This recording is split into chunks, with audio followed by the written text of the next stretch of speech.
國內新冠疫情即馬是開始咧壓懸，佇高雄市呢，到7月2日為止，這當前的通報已經有27個，其中6個死亡的攏是65歲以上，而且攏無住過即幾個有風險。也因為這疫情壓懸，有的所在是無啥通好住的，所以衛生局是對中央調來2萬劑的疫苗，呼籲無住過的人都愛趕緊行動啊！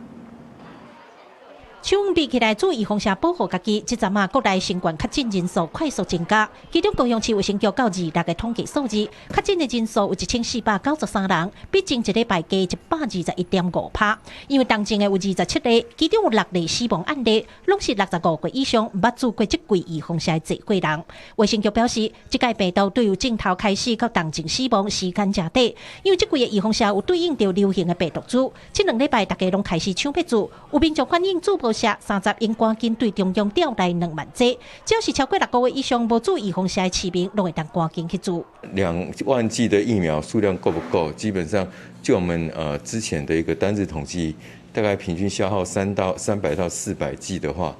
應該是可以維持一段時間。那如果有所不足的時候，我們會進行調撥。衛生局表示，目前的疫情已經開始進入社區流行的階段，大家出入公共場所除了愛掛嘴罨以外，上好也是愛去注意風險，給家己加一份保護力。有民眾講，伊甲大攏總住過2劑，因為捌着過新冠好了後，因為身體無啥個強，都無個住啊。不是個聽到疫情無介理想，會考慮去注意風險。有需要出國，還是會想說打看看。就是最近好像比較嚴重嘛，如果說有新的新冠變種病毒，還是會想再打看看這樣。打疫苗之後，好像可能身體變得沒有像以前那麼好，所以其實我不太想要繼續打，主要是因為有規定我們才去施打這樣。是不是要注意風險？民眾有家己的考慮，不過攏講會掛嘴罨來保護家己。衛生局強調，到9月28進前，攏是無分年會專門開放民眾注新冠預防針，因為注射了後，大約1禮拜才會產生保護力，尤其是抵抗力較無好的聚會人、甲細漢囡仔，攏愛趕緊去注。